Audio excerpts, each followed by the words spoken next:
Hey everyone, Brandon here, host of the Devy to Dynasty Football podcast and creator of the Devy Dashboard, which is the ultimate Devy and C2C resource. Thanks for tuning into the channel. Please hit that subscribe button. This is the first of many 2023 draft shows that I'm doing. Yeah, you look at my feed here on my YouTube channel. It's all about scouting reports and film rooms about our favorite Devy players. But I decided, you know what? I want to give you guys 5 names that I think have sneaky draft capital next year. 5 names that people really aren't talking about. Well, maybe one people are talking about, but a guy that I'm really high on.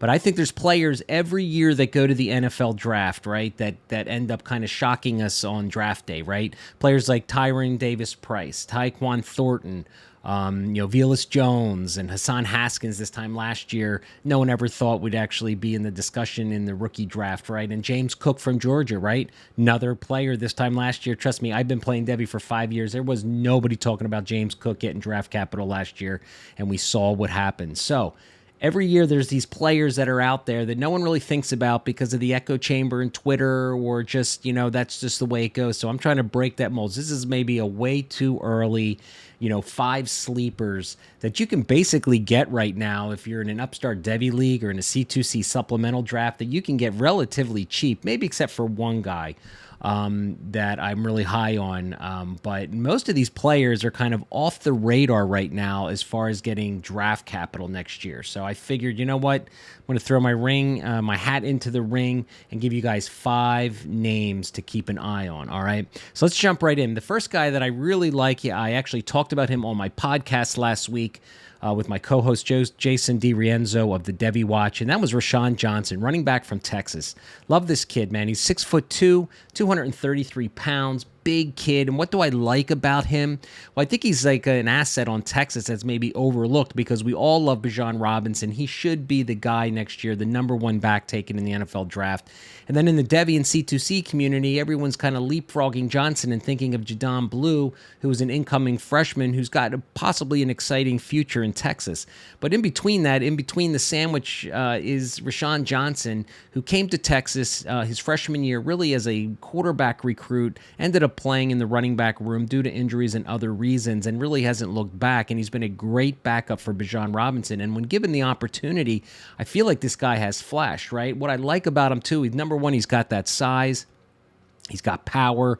I love how he runs low to the ground. He's got hands. I'm looking at his stats right here. He's had 42 receptions in 3 years. Not great, but from a backup standpoint, not bad, averaging 7 yards a catch. But, he averaged 5 yards a carry over his 3-year career. And last year it was 5.9 in limited duty. What I'm going to do is I'm going to go through these 5 players and kind of talk about them, why I like them generally to keep this video somewhat short. But again, I'm just trying to name drop right now. He's a guy right now that you can get for free, right? I mean, he's being dropped in C2C supplemental drafts right now as people prepare to take incoming freshmen, which I understand. So, I've been scooping him up. Some people's trash is other people's treasure. And I'm going to take a shot with Rashaan Johnson. I think he's got a shot of being an early day 3 pick, a guy who would be a good serviceable backup on an NFL committee backfield. I'm looking at the Philadelphia Eagles right now as an example. Love to have a guy like him in the 4th or 5th round next year to kind of come in as a backup. Do I think any of these players that we're talking about today are going to be like coming out of the gate as wide receiver 1s or running back 1s? Probably not, but I think they've got a good chance to stick on an NFL roster and contribute. So, he's basically free right now. A player who I think, again, if he's out on a waiver wire in a C2C league or in a Devy league, if you're in a deep Devy league, if you're in a shallow Devy league, you're not taking Rashaan Johnson, okay? This is more for a deep play C2C as you go into your waivers as the season starts, if in fact he is available, but he could be on somebody's roster. All right.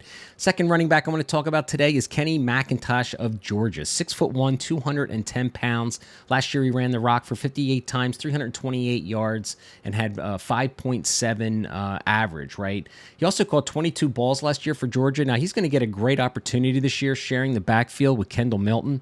Again, but this time last year, as I mentioned before, nobody was thinking James Cook was going to be in the conversation, and we know how that turned out. He ended up being on an exciting Buffalo offense. People are in or out on him and think he's overvalued, whatever. It don't matter. I think the Bills drafted the kid with a role in mind for him, and he's going to be part of that offense. So again, this time last year, nobody was talking about Cook. Nobody's talking about McIntosh. He's a Georgia running back, so there right off the bat, you got to give the dude some respect. But I think he could very well follow in the footsteps of James Cook and be a day 2 pick. Now, if he comes out this year in Georgia, his value is only going to go up. But no one's talking about Kenny McIntosh right now. As far as being, a guy that is in the class next year. Next year's running back class is really good, right? We got 4 or 5 guys that could potentially come in and get a lead role. And I'm not going to go over who those guys are right now.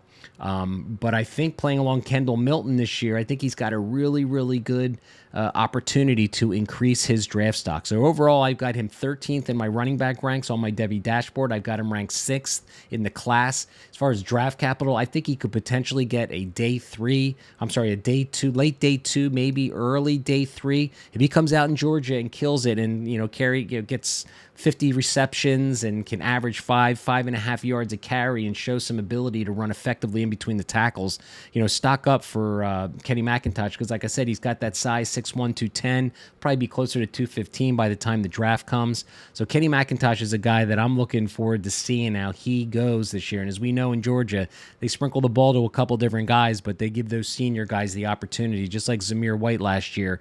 And, he got draft capital as well.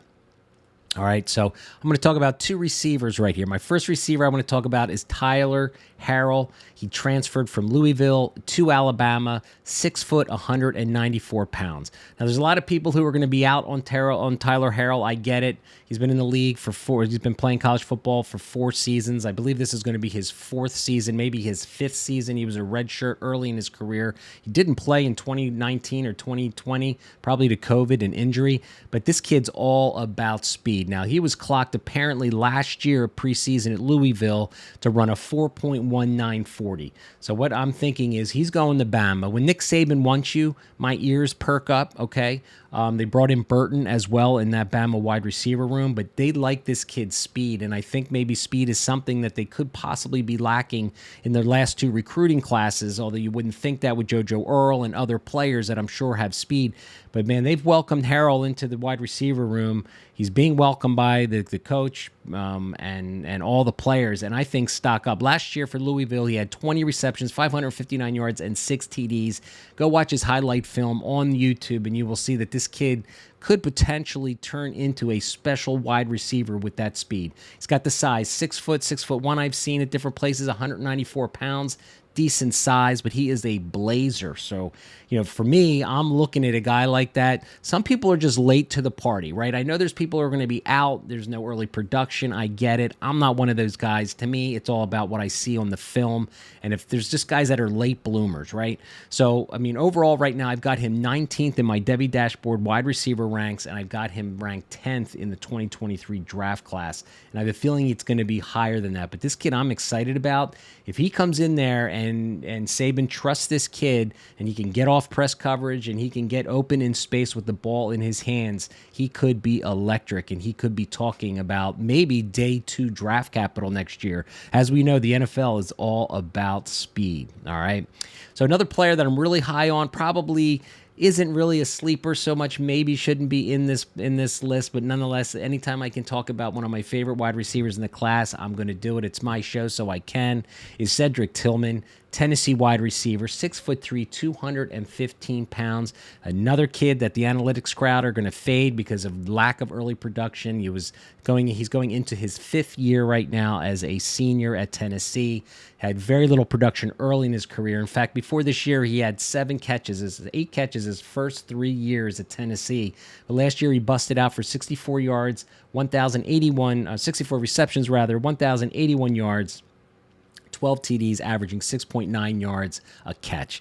Now, on this YouTube channel, I have a detailed film breakdown I did with my good friend Corey Pereira, and I would suggest you go and take a look at that so you can see his skill set. But why do I like Cedric Tillman? Well, right now, he's in this program and in this show because he still isn't respected in the wide receiver class. I think people are still looking at him as an outside, player. I'm looking at mock drafts. He's not in the top 10 of wide receivers for the 2023 class. class.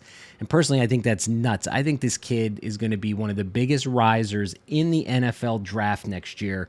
I'm going to call it early, but what I like about him, I love his size, 6'3", 15 pounds. He's got decent speed, but he's got that physicality that I love in a wide receiver, and he busted out and kicked butt against Alabama and Georgia. And in my film on this YouTube channel, I go through those two games, and we watch every play of those two games, and he created space against the best in the business, against SEC corners. I don't know. There's not many guys outside. You know, we can look at all the other players and all these other guys that have a bunch of stats and stuff like that. But going against those two teams, they were two of his best games last year. And I can't wait for Tennessee to play those two teams again. I'm going to be all eyes on Tillman. Right now, I've got him overall 6th in Devy in wide receivers. He's number 4 for me in the 2023 draft class. Yeah, you think maybe I'm nuts. I don't know. It's okay. I just don't like to be the chalky guy that everyone has Quentin Johnston number 3 or 4. I'll take Cedric Tillman over Quentin Johnston all day, every day. Same height, a little heavier. I think he's just as explosive, more physical. Just like his film better. And so I'm taking Cedric Tillman over Quentin Johnston all day, every day. And I'm sure I'll get a lot of comments on this video because of that take, but it doesn't matter. I trust what I see with my own eyeballs. All right. We gotta have a quarterback, right? Can't have a pre-sleeper NFL show without a quarterback. So lots of names out there. Every year we seem to have a quarterback that kind of comes out of nowhere and ends up being in the conversation. Malik Willis last year a little bit, but it was really Kenny Pickett last year who was the guy. Year before that, it was Zach Wilson.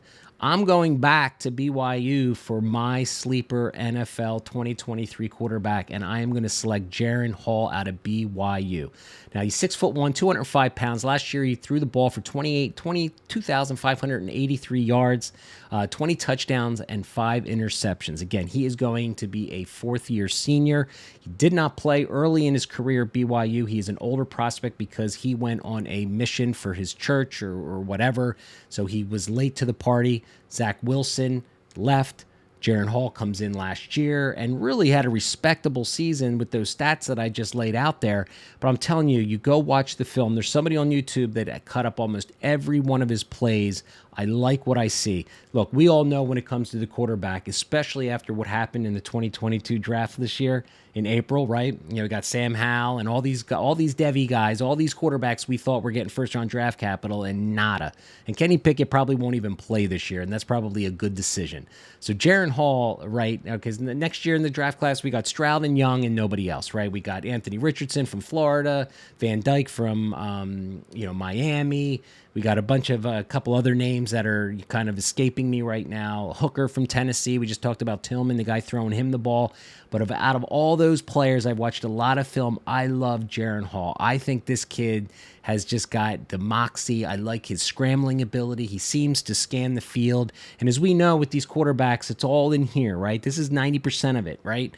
We don't know about that with any of these players, right? For any of these quarterbacks. And I think that's why those quarterbacks fell like a rock in this past draft, was because they don't maybe see the field, or the offensive systems that they're playing in really don't lend itself. And there's a big learning curve to the NFL, as we know.